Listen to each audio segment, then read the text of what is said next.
Herkese merhabalar. Bugünkü tarifimde sizler için çok güzel kıyır kıyır bir üzümlü cevizli pastane kurabiyesi tarifi hazırladım. Evinizdeki malzemelerle çok az sürede çok çabuk bir şekilde hazırlayabileceğiniz şöyle de kıyır kıyır bir kurabiye tarifi oluyor. Sözü çok uzatmadan hemen detaylarına geçiyorum. İyi seyirler dilerim. Öncelikle kurabiyede kullanacağımız malzemeleri önceden hazırlayarak oda ısısına gelmesini sağlayalım. Bu kurabiyede kullanacağımız katı yağ ya da tereyağı mutlaka oda ısısında güzelce yumuşamış olmalı. Ben şimdi katı yağımı yoğurma kaseme aldım. İçerisine 1 çay bardağı olacak şekilde de sıvı yağımı döktüm.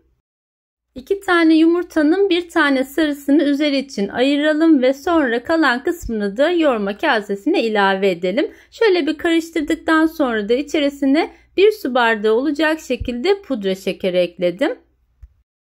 Pudra şekeriyle kıvamı daha güzel oluyor ama elinizde yoksa dilerseniz 1 su bardağı toz şeker de ekleyebilirsiniz. Şimdi kurabiye hamurumun içerisine 1 çay bardağı kadar nişasta ilave ettim ve ardından ilk aşamada 2 su bardağı unu ekledikten sonra şöyle bir karıştıracağım ve içindeki tüm malzemeleri güzelce eriyip homojen yumuşak bir kıvam almasını sağlayacağım. Şimdi de içerisine 1 paket kabartma tozuyla 1 paket de şekerli vanilin ekliyorum. Ben kurabiyeme güzel bir sarımtırak renk vermesi için 1 çay kaşığının ucuyla da zerdeçal ekledim. Evinizde varsa limon ya da portakal kabuğu onu da eklerseniz yine rengini güzel bir şekilde verecektir. Ben elimde olmadığı için bu aşamada zerdeçal kullandım. Şöyle parmak uçlarımla mıncıklayarak kurabiye hamurun içerisindeki tüm yağın güzelce erimesini sağladıktan sonra şimdi tekrar un ilave etmeye devam ediyorum. Her kurabiye yaptığınızda mutlaka ununuzu böyle aşamalı olarak ve yavaş yavaş ekleyin. Birden ununuzu kurabiye hamuruna bocalarsanız kıvamını yakalamakta zorluk çekersiniz. Ben de bu aşamada 2 bardak daha unu ekleyerek elimle yoğurarak kurabiye hamurumu hazırlamaya devam ettim. Kurabiye hamuruna fazla un eklediğinizde dönüşü olmayacaktır ama az az eklediğinizde tam kıvamını elde etmiş olursunuz. Ben de bu tarifimde size tam bir ölçü vermek adına bardak bardak ekledim ve toplamda 4,5 su bardağı kadar un kullanarak kurabiye hamurumu hazırladım. Şöyle kıvamını da size yakından göstermek istiyorum. Böyle ele yapışmayan yumuşak kıvamlı bir kurabiye hamurunuz olacak. Şimdi içerisine eklemek için 1 su bardağı kadar kuru üzüm ve 1 su bardağı kadar da cevizimi güzelce bıçakla ince ince kıyacağım. Bu arada kullandığınız üzümler çok kuruysa biraz suda bekletirseniz kurabiyenizin içerisinde de güzelce böyle kuru olmayacak şekilde kalacak ve daha lezzetli olacaktır. Ben cevizle birlikte üzümleri bu şekilde ince ince doğradım. Sizler dilerseniz bütün bir şekilde de kuru üzümleri ekleyebilirsiniz. Hazırlamış olduğum kurabiye hamurunun içerisine şimdi bu kıymış olduğum ceviz ve üzümleri ekliyorum.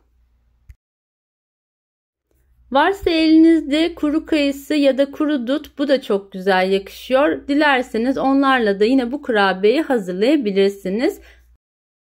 Kuru üzüm ve cevizleri ekledikten sonra da şöyle bir karıştırdım ve sonrasında hamurumu tezgahımın üzerine alarak son şeklini vereceğim. Bu kurabiyeye şekil vermek de çok kolay. Ben hazırladığım kurabiye hamurunu 4 eşit parçaya böldüm. Böyle küçük parçalara ayırırsanız daha kolay şekil verirsiniz. 4'e böldüğüm hamurlardan bir tanesini şöyle elimde toparladıktan sonra tezgah üzerine alarak bu şekilde uzun yuvarlak bir rulo haline getiriyorum. Kurabiye hamurunu bu şekilde uzattıktan sonra üst kısmına da hafifçe bastırarak hafif düzlerseniz kurabiyeniz de daha güzel, ince ve kıyır kıyır olacaktır. Evet, kurabiye hamurumuzu bu şekilde hazırladıktan sonra şimdi üzerine yumurta sarısı süreceğiz. Ben yumurta sarısına 1 çay kaşığı kadar da sıvı yağ ekliyorum. Bu sayede kurabiyelerimin üzeri de çok güzel parlak görünümlü oluyor. Yumurta sarısı sürdükten sonra da bir çatalla şöyle üzerine çizikler atıyorum ve ardından bir hamur kesme kartıyla ya da bir bıçak kullanarak verev şeklinde kurabiye hamurlarımı kesiyorum. Evet, hazırlamış olduğum kurabiyelerimi yağlı kağıt serili olan fırın tepsime aralıklı olarak diziyorum ve ben bu aşamada fırınımı da 180 derece alt üst ayarda açtım ve 2-3 dakika boyunca fırınımı güzelce ısıttım. Kurabiyelerimizi önceden ısıtılmış alt üst ayarda ve 180 derecede pişireceğiz. Fırının orta rafına yerleştirdim ve kontrollü olarak pişiriyorum. Benim fırınımın ayarına göre toplamda 20 dakikada üzeri ve altı çok güzel kızarmış ve pişmişlerdi. Sizler de lütfen kendi fırınınızın ayarına göre kurabiyelerinizi kontrollü olarak pişirin. Cevizli üzümlü pastane kurabiyelerimin soğuduktan sonraki görüntüsünü de şöyle yakından sizlerle paylaşmak istiyorum. Uzun süre tazeliğini koruyan kıyır kıyır çok da lezzetli bir kurabiye tarifi oluyor. Bu tarifimi deneyecek olan herkese şimdiden afiyet olsun diyorum. Sizlerden ricam videomu faydalı bulduysanız eğer beğenmeyi, sevdiklerinizle paylaşmayı ve minik de olsa bir yorum yazarak kanalıma destek olmayı unutmayın lütfen.